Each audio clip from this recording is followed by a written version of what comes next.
ആപ്കി അദാലത്തിൽ cricket commentator Navjot Singh സിദ്ധുവിന്റെ മേലുള്ള കുറ്റാരോപണം ഇദ്ദേഹം ഒരു പിടിവാശിക്കാരനാണ് എന്നുള്ളതാണ്. സിദ്ധു സാർ, ഇത് സത്യമാണോ? നിങ്ങളുടെ വീട്ടിലെ ഏറ്റവും ചെറിയ വ്യക്തി താങ്കളാണ്. അതുകൊണ്ടാണ് താങ്കളെ കുസൃതിക്കാരൻ രാജ എന്ന് എല്ലാവരും വിളിക്കുന്നത്. പിടിവാശിയിൽ നമ്പർ 1 ആണ്. കറക്റ്റ് ആയിട്ടാണ് പറയുന്നത്. ഞാൻ എല്ലായിടത്തും പറയാറുണ്ട്, सभी को सभी कुछ हासिल नहीं मिलता, नदी की हर लहर को साहिल नहीं मिलता, ये दिल वालों की दुनिया है, अजब है दास्तां इसकी, किसी से दिल नहीं मिलता, कोई दिल से नहीं मिलता. ആദ്യത്തെ വിഷയം തന്നെ. ഞാൻ ഒരിക്കലും ഇങ്ങനെ ഒന്നും സംസാരിച്ചിട്ടേ ഇല്ല. എനിക്കുള്ളിൽ ഒരു കുറവുമില്ല, എനിക്കുള്ളിൽ ഒരു തെറ്റുമില്ല, എനിക്കുള്ളിൽ തിന്മകളില്ല. മനുഷ്യൻ എല്ലാ തെറ്റുകളുടെയും പൂർണ്ണ രൂപമാണ്. പക്ഷേ ഇങ്ങനെയൊക്കെ ആണെങ്കിലും ഒരാൾ തെറ്റായവനാണെന്ന് ഞാൻ പറയില്ല. सोने में सुगंध नहीं, सुन लो यार, सोने में सुगंध नहीं, गन्ने में फूल नहीं, चंदन में फल नहीं होता, राजा दीर्घजीवी नहीं होता, विद्वान के पास धन नहीं होता, किसी को मुकम्मल जहां नहीं मिलता, कहीं जमीन तो कहीं आसमान नहीं मिलता. ഒരു പക്ഷേ എനിക്കുള്ളിൽ എന്തെങ്കിലും കുറവുകൾ ഉണ്ടെങ്കിൽ അങ്ങനെയൊന്നും ഉള്ളതുപോലെ എനിക്ക് തോന്നുന്നില്ല. പക്ഷേ ഞാൻ നിങ്ങളോട് ഒരു കാര്യം പറയാം.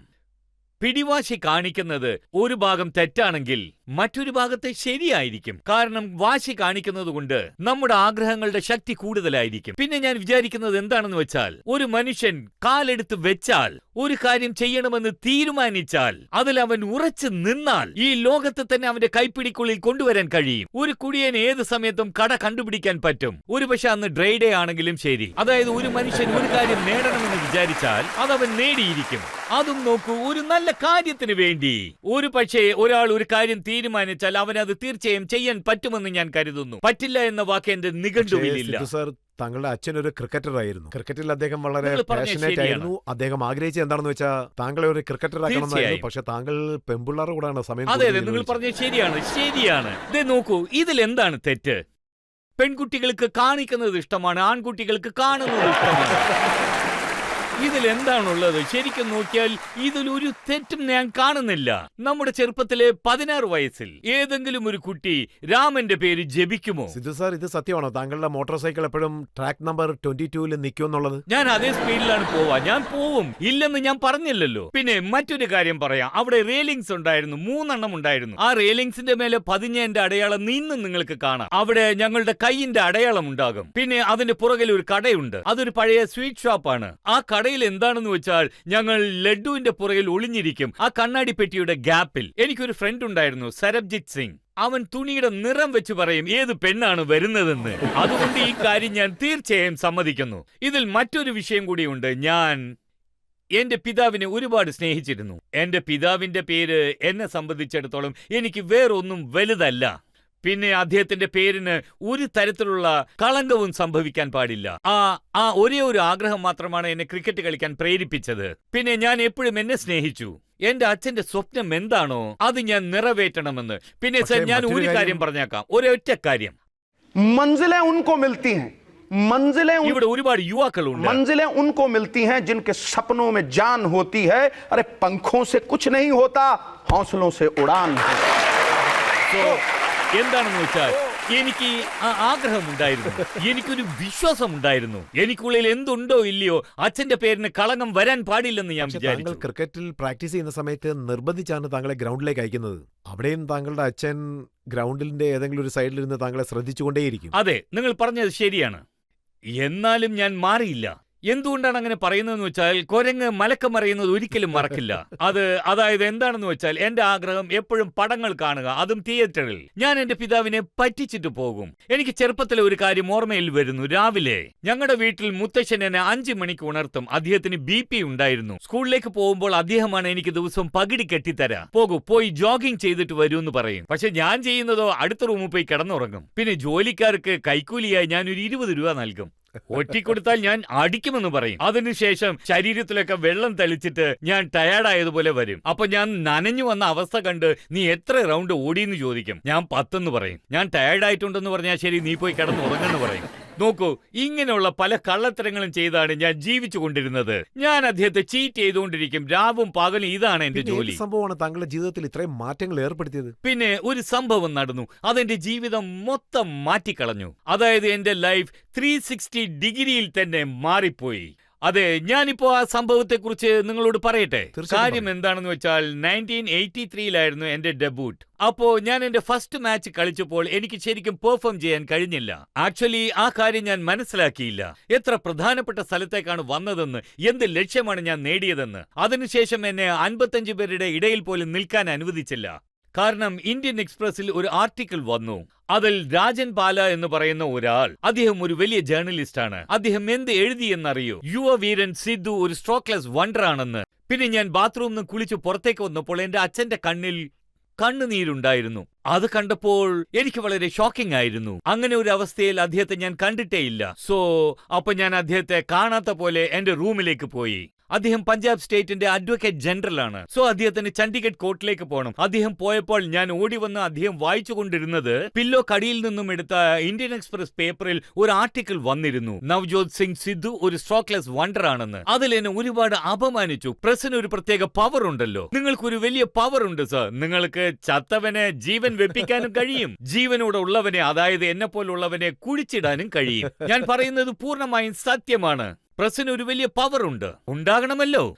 നവ്ജോത് സിംഗ് സിദ്ധു കല്ലറയിൽ നിന്ന്, അതായത് അവൻ മുതിർന്നവരുടെ ആ കരയുന്ന മുഖം, എന്റെ വിധി തന്നെ മാറ്റിക്കളഞ്ഞു. ഞാൻ ആ ആർട്ടിക്കിൾ കട്ട് ചെയ്ത് എന്റെ റൂമിലെ ചുവരിൽ ഒട്ടിച്ചു.